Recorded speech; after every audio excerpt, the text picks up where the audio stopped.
안녕하세요, 여러분. 자, 오늘 금요일 9시죠? 매주 금요일 9시 쉬지리틀 텔레비전. 오늘은 제 차례입니다. 저는 신촌전 신예지 원장입니다. 자, 오늘의 주제를 이야기하기에 앞서서 여러분들께 한번 질문 드려볼게요. 여러분들은 임신을 위해서 어떤 노력을 하고 계시나요? 자, 많은 분들이 저는 엄마가 흡연소 해줬어요. 저 녹용 먹고 있어요. 장어. 전 퍼틀 먹고 있어요. 엽산 복용하고 있어요. 임신에 좋다는 음식들, 보약, 보양식 여러 가지 드시고 계시죠? 그러면 제가 한번 다시 여쭤볼게요. 여러분은 임신을 위해서 어떤 노력을 하고 계시나요? 그죠? 어떤 노력을 하고 있냐는 거에는 먹을 것 외에도 운동이라든지 여러 가지 생활 습관들, 잠을 일찍 잔다든지 혹은 임신 시도를 어떻게 한다든지 하는 노력들이 많이 포함이 되어 있는데요. 우리나라 사람들은 보통 중요한 일을 위해서, 임신을 위해서 혹은 어떤 경기를 위해서 어떤 중요한 일을 위해서는 좋은 걸 먹고 몸을 만들어서 어, 좋은 상태에서 무언가를 하겠다라는 노력을 많이 가지게 되는데요. 사실은 맞습니다. 이런 노력을 위해서 몸을 만드는 것도 중요한데 보통은 그게 운동이나 생활 습관이 아니라 보통은 음식에 많이 치우쳐져 있는 경향을 갖고 있어요. 자, 제가 다른 질문 드려볼게요. 여러분들은 결혼 후에 임신을 준비하면서 체중이 몇 킬로 정도 증가하셨나요? 이건 조금 돌직구죠. 여러분이 생각하기에 임신을 하기 위해서는 체중을 늘려야 할까요? 혹은 줄여야 할까요? 자, 오늘의 주제는 바로 비만, 임신을 방해하다입니다. 자, 비만이 임신을 방해한다는 것에 대해서 사람들이 알고 있는 사람들도 있고 혹은 왜? 라고 질문하신 분들도 계시고 혹은 임신을 위해서 오히려 체중 증가해야 되는 거 아니냐고 몸에 지방도 많고 포근포근 해야지 좀 열도 많고 해야지 임신을 잘할 수 있지 않나 하시는 분들도 계시고 혹은 정말로 임신을 위해서 체중 조절이 필요하신 분들한테 제가 체중 조절을 처방을 했을 때도 그분들도 저는 임신하러 왔지 살 빼러 온 거 아니에요 라고 말씀하시는 분도 계세요. 제가 강의할 때도 그렇고 환자들에게도 그렇고 보통 틀에서 조금 깨지는 것 같은 이야기들을 많이 하는 경우가 있는데요. 이번에는 조금 틀을 깨는 이야기가 될 수도 있을 것 같은데 사실 비만이 임신을 방해한다는 주제에 대해서는 굉장히 다른 나라에서도 많이 연구하고 많이 발표하는 그리고 우리나라에서도 역시 많이 얘기하는 이야기들입니다. 그래서 무엇이 비만을 통해서 임신을 방해하는지 한번 오늘은 알아보는 시간을 가지도록 하겠습니다. 자, 여기서부터는 약간 어려운 내용이 될 수가 있는데요. 이 5가지가 사실은 하나가 다 임신에 대해서 크게 방해를 할 수 있는 내용들이고 사실은 좀 어려운 내용들이라서 모든 걸 1시간씩 시간을 들여서 강의를 할 수 있는 내용들인데 오늘은 개괄적으로 간략하게 하고 또 궁금해 하시는 분들이 있으면 이 내용들 하나하나를 좀 더 잘 만들어서 말씀을 드리는 걸로 다음번에 말씀드리는 걸로 할게요. 자, 난임과 비만의 상관관계. 첫 번째는 지방은 호르몬을 분비하는 기관이라는 것. 그리고 두 번째는 지방이 늘었을 때 다양성 단소 증후군이 악화된다는 것. 세 번째는 이건 여기서 가장 어려운 내용일 수도 있는데 황체기 결함입니다. 그리고 네 번째는 이로 인한 유선 위험성 높아짐. 다섯 번째는 어, 살이 쪄 있는 상태에서 임신을 했을 때의 위험성에 관한 것입니다. 첫 번째입니다. 자, 우리가 보통 살이 찌게 되면은 살쪘네, 배에 지방이 붙었네 라고 생각을 하게 되죠. 근데 이 지방은 살일까요? 아닙니다. 단순한 살이 아니고요. 지방 안에는 호르몬을 분비를 하는 호르몬 저장하고 호르몬을 분비하는 기능이 있기 때문에 지방이 많아진다는 것은 호르몬을 분비하는 기관이 많아진다는 의미입니다. 여러 가지 요소들이 있지만은 에스트로겐에 관한 것도 있고 안드로겐에 관한 것도 있지만 오늘은 에스트로겐을 말씀드릴게요. 지방에서는 에스트로겐이 분비가 되고요. 그래서 지방이 많아지면은 에스트로겐이 많아집니다. 그래서 지방이 과다되면은 에스트로겐이 과다되기 때문에 마치 피임약을 복용하고 있는 것처럼 몸에서 임신을 하지 않아도 되는 상태라고 인지를 하고 있기 때문에 특별히 생리가 불순되거나 밀리지 않더라도 임신을 방해하고 착상을 방해하는 요인이 될 수가 있습니다. 그래서 체지방이 많아지면은 임신이 방해가 됩니다. 자, 두 번째입니다.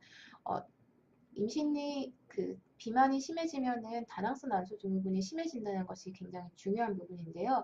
다낭성 난소 증후군은 가장 대표적으로 생리불순을 나타내는 증상인 질환인데요. 한의학에서는 보통 생리불순이 임신을 준비할 때 가장 먼저 선결되어야 되는 치료법을 바로 조경이라고 하는데요. 조는 조절한다는 뜻이고 경은 월경입니다. 임신을 준비하기 위해서는 월경이 규칙적으로 되어야 된다고 하는 것인데요. 이렇게 다낭성 난소 증후군이 몸에 발생이 되어 있는 상황에서는 생리가 매우 불규칙해지고 언제 배란이 되는지 모르기 때문에 효율적으로 임신을 시도하기가 굉장히 어려워집니다. 그래서 만약에 우리가 임신을 준비한다고 하면은 내가 배란이 언제쯤에는 임신을 시도해야지라는 예측을 가지고 하게 되는데 생리불순이 되었을 경우에는 그 예측을 하기조차가 굉장히 어려워지고 물론 임신 시도를 굉장히 정기적으로 부담을 가지지 않고 하는 사람들도 있기도 하지만은 굉장히 비효율적이 될 수 있다는 것이죠. 그래서 생리불순인 경우에는 그래서 배란 장애가 생기기도 하고 불규칙해지고 혹은 생리를 꼬박꼬박 하고 있는데 알고 봤더니 무배란성으로 배란이 되지 않고 출혈만 정기적으로 나오는 상태인 경우들도 있기 때문에 임신이 잘 되지 않아요. 그런데 다낭성 난소 증후군을 가장 악화시키는 주요한 원인이 바로 비만입니다. 그래서 평소에는 내가 다낭성 난소 증후군인 것을 모르고 있었는데 갑자기 살이 찌고 난 다음에 생리가 불규칙해지시는 분들이 많이 계세요. 물론 체질에 따라서는 살이 찌더라도 생리가 규칙적이고 별로 그렇게 영향을 받지 않는 사람들도 있지만은 굉장히 많은 경우에는 살이 찌면은 생리가 불규칙해집니다. 그리고 없었던 다낭성 난소 증후군이 생기기도 하고요. 반대로 살을 빼고 나면은 다낭성 난소 증후군이 굉장히 증상이 좋아집니다. 다낭성 난소 증후군을 갖고 있기는 하지만은 배란이 불규칙하던 것이 규칙적으로 돌아오면서 임신의 확률이 높아지는 것이죠. 자, 이 다음 임신을 방해하는 비만의 요소는 바로 황체기 결함입니다. 이거는 다낭성 난소 증후군에서 좀 많이 나타나는 증상이라서 앞쪽하고 이어질 수 있는 내용인데요. 황체기 결함은 보통은 사람들이 배란이 되고 나면은 배란 이후로부터 14일 후에 생리를 하게 되고요. 보통은 12에서 16일 사이 정도의 생리가 되면은 정상이라고 하는데요. 황체기 결함은 배란이 되고 난 다음에 12일이 되기도 전에 생리가 나오는 것입니다. 그러면은 생리 주기가 굉장히 짧아지겠죠. 그래서 생리 주기가 짧아지고 불규칙해지기 때문에 임신을 시도하기가 어려워지고 보통은 생리를 하기 전에 14일 전이 배란기라고 생각하고 임신을 시도하는데 사실은 그때가 아니라 그보다 한 3, 4일 전에 이미 배란이 일어난 상황에서 임신을 시도하는 게 되는 거기 때문에 임신을 효율적으로 할 수가 어려웠겠죠. 그리고 정확한 타이밍에 임신 시도를 할 수가 없어집니다. 그리고 황체기 결함이 사실 일어나는 이유는 바로 내막을 유지시켜주는 프로게스테론이라고 하는 호르몬이 잘 분비가 되지 않는 상황이라는 건데요. 그래서 내막을 잘 유지시켜주지 못하고 14일을 버티지 못하고 일찍 허물어지고 있는 상태라는 거기 때문에 내막이 얇다는 의미이기도 하고요. 내막이 얇아서 착상률이 낮아지고 또 그리고 내막이 잘 유지되지 않는다는 의미이기 때문에 유산의 위험성이 높아집니다. 그래서 황체기 결함을 갖고 있는 사람들은 임신이 잘 되지 않고 착상이 잘 되지 않고 착상이 잘 유지가 되지 않아서 유산까지 가기도 쉬워집니다. 자, 그 다음 이거는 좀 많이 들어보신 내용일 거예요. 보통 과체중 임신 시에는 임신을 하고 난 다음에 위험성이 더 높아지게 되는데요. 비만인 상태에서 임신을 하게 되면 임신 중 고혈압이나 임신 중독증의 위험성이 높아지게 되고 또 거대한 출산의 가능성도 있습니다. 그리고 또한 임신 당뇨의 위험성이 생기게 되고요. 그래서 과체중일 경우에는 살을 빼고 임신을 하거나 과체중인 상태에서 임신을 했을 경우에는 임신 중에 체중이 증가하는 것을 굉장히 제한을 하게 됩니다. 자, 그래서 어려운 내용이었는데 제가 그냥 간단하게 쭉 훑어드렸어요. 중요한 것은 이러이러한 여러 가지 이유들이 있기 때문에 임신을 하기 위해서는 다이어트를 해야 하는 경우도 있다는 사실입니다. 그러면 어떤 사람에게 체중 조절이 필요할까요? 제가 여기에는 3kg라는 숫자를 그냥 적어 놓긴 했는데 사실은 단순히 3kg다, 2kg다, 5kg다의 의미라기보다는 결혼 후에 굉장히 짧은 시간에 갑자기 살이 증가한 경우, 갑자기 살이 찐 경우에는 어, 오히려 좋았었던 자궁 주위의 환경이 나빠져 있는 상황들이 있어서 이런 경우에는 체중을 조절하고 가야 됩니다. 이런 제가 오늘 슬라이드에는 조금 어려운 내용이나 한문을 넣지는 않았는데요. 사실 어, 지방이라는 것, 체지방이라는 것, 갑자기 찐 살에는 보통 식담이라고 하는 노폐물이 많이 들어있는 경우들이 있고요. 그 식담이 자궁 주위, 난소 주위에 머무르고 있으면서 여러 가지 배란을 시키는 호르몬들 혹은 난소에서 나오는 호르몬들이 자궁에 잘 전달되지 않도록 막는 방해물이 되어 있는 경우들이 많습니다. 그래서 그 습담이 임신을 방해하기 때문에 살을 뺨으로써 그리고 몸에서 해독을 함으로써 그런 노폐물을 내보내고 그 상황에서 임신을 시도하게 되면 훨씬 더 효율이 높아지게 되기 때문에 체중을 조절하는 의미를 하는 그 말씀 드리는데요. 어, 이런 갑자기 찐 살에 습담이 포함이 되어 있는 경우들이 많고요. 그 과체중인 동시에 생리가 불규칙한 경우, 특히 이런 경우에는 나도 몰랐는데 알고 봤더니 다낭성 난소 증후군을 갖고 계시는 경우들이 많이 있으세요. 그리고 이거랑 동일한 의미일 수 있는데요. 세 번째, 체중이 증가했는데 생리가 불규칙해진 경우. 원래는 규칙적으로 생리를 잘 하고 있었는데 갑자기 살이 쪘는데 그 다음에 생리가 28일 딱딱 맞았던 게 35일, 37일 점점점 늦어지고 있어요. 혹은 생리 원래 잘 했었는데 살이 쪘는데 갑자기 21일 만에 했다가 30일 만에 했다가 빨렸다가 느렸다가 왔다 갔다 해요. 하는 경우들. 이런 분들도 그 원인이 체중 증가인 경우들이 많습니다. 그리고 네 번째, 체중이 증가하면서 생리전 증후군이 심해진 경우에도 생리전 증후군의 많은 부분들이 통증에 관한 것들은 어혈에 관한 것들이 있고요. 어지러움이나 메스꺼움이나 여러 호르몬에 관한 증상들, 좀 어지러움 같은 것들은 그 습담이 끼어 있을 때 나타나는 그런 증상들이 많습니다. 그래서 체중이 증가했는데 이런 여러 가지 생리전 증후군이 심해진 경우에는 역시 체중을 조절하면서 노폐물을 제거를 해줘야 할 경우들이 있고요. 그리고 다섯 번째, 다양성 난소 증후군을 진단받은 경우 위와 마찬가지로 다낭성 난소 증후군은 내가 살이 찌면은 가장 심해지기 때문에 체중을 조절해야 됩니다. 사실 살을 굉장히 많이 엄청나게 많이 빼야 되지는 않고요. 보통 내 체중에서 5% 정도의 감량. 만약에 50kg라면은 한 2.5kg 정도, 60kg인 사람은 한 3kg 정도. 2kg에서 한 3kg 사이 정도의 체중만 감량을 하더라도 생리가 돌아와요. 신기할 정도로요. 그 여섯 번째, 보통 인공수정이나 시험관 같은 보조생식술을 하고 나면은 호르몬의 영향으로 살이 굉장히 많이 찌게 되어요. 그래서 제가 시험관 한 차수 할 때마다 2kg씩 증가해서 시험관 3차 끝나고 났더니 6kg가 증가해 있어요. 라고 말씀하시는 분들도 많고요.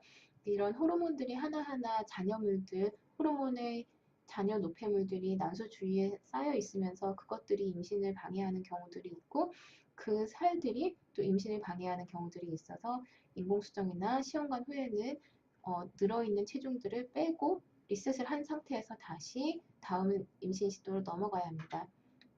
그리고 유산 이후에도 체중 조절이 필요한데요. 임신을 잠깐이라도 하고 있는 동안에는 체중이 자연적으로 증가하거나 혹은 임신했으니까 몸을 잘 보살펴야지 하고 누워서 지내는 동안에 살이 증가하는데 유산을 하고 나면은 이 체중들이 다 나한테 노폐물로 남아있게 됩니다. 그 다음 여덟 번째, 출산 후 체중이 남아있는데 둘째 임신을 준비하는 경우에도 역시 마찬가지로 첫째는 저 정말 쉽게 임신했는데 둘째가 임신이 잘 안 돼요 하시는 분들이 되게 많으시거든요. 첫째를 출산하고 그리고 기르는 동안에 체중이 3kg에서 5kg 정도 쌓여 있으면서 내 몸의 환경이 바뀌어서 임신에 방해가 되는 경우들도 있습니다. 둘째 난임이라는 표현도 하잖아요. 이런 경우에도 첫 번째는 운동을 시작하고 체중을 조절하는 것이 가장 중요한 첫 번째 방법이 될 수 있습니다. 자, 오늘의 사연입니다. 자, 저는 임신을 준비하고 있는 36세 여성입니다. 결혼을 하고 한 번의 유산을 겪었는데 유산 후 1년 동안 몸이 힘들어서 운동을 중지했더니 살이 3kg 정도 증가했어요. 그랬더니 생리가 많이 불규칙하고 임신이 잘 되지 않게 됐습니다.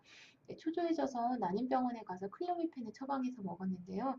약을 먹어도 난자가 잘 자라지 않는데요. 다음 달에 인공수정을 들어가고 싶은데 이대로 진행해도 될까요? 사실 이분은 저한테 직접 치료를 받으러 오신 환자분의 이야기이고요. 이분은 음, 본인이 다낭성 난소라는 것을 모르고 계셨고요. 그리고 옛날에는 그냥 평소에는 생리를 잘 하셨고 사실 체중이 그렇게 많이 나가지 않으시는 분이었어요.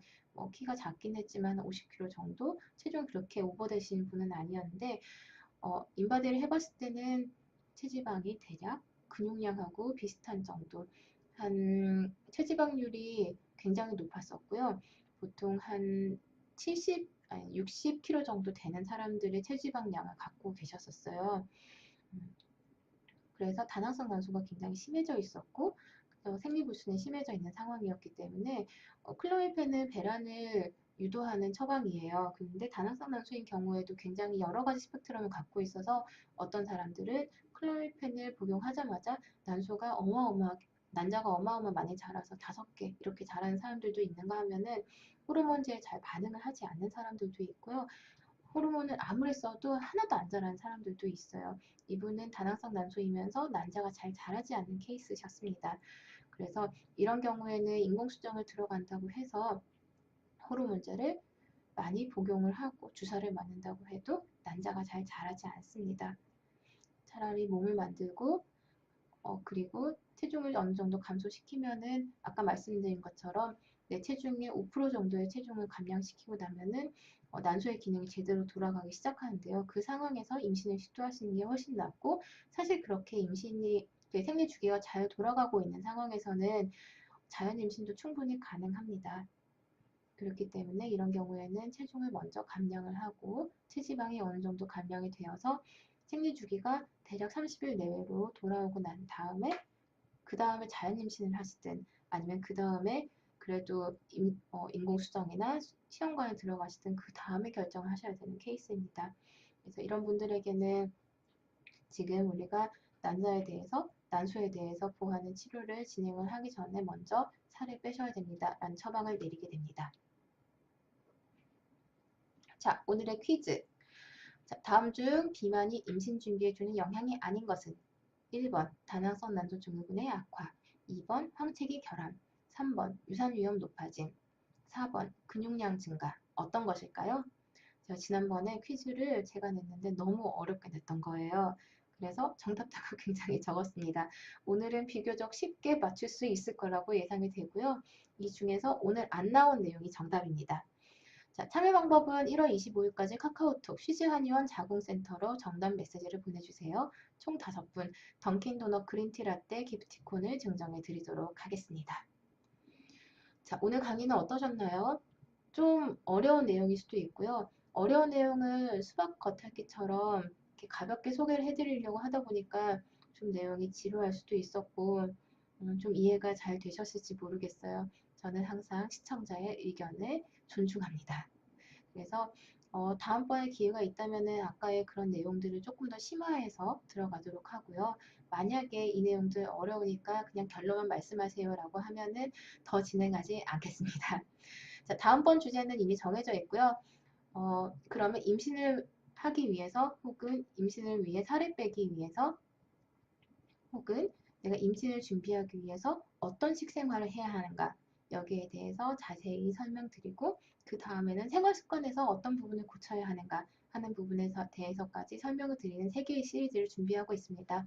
자, 다음 제 강의는 한 달 뒤가 될 것이고요. 다음 주에도 다른 좋은 원장님들의 강의가 준비되어 있으니 많이 시청해 주세요. 자, 오늘 시즈리트 텔레비전 여기까지입니다. 감사합니다.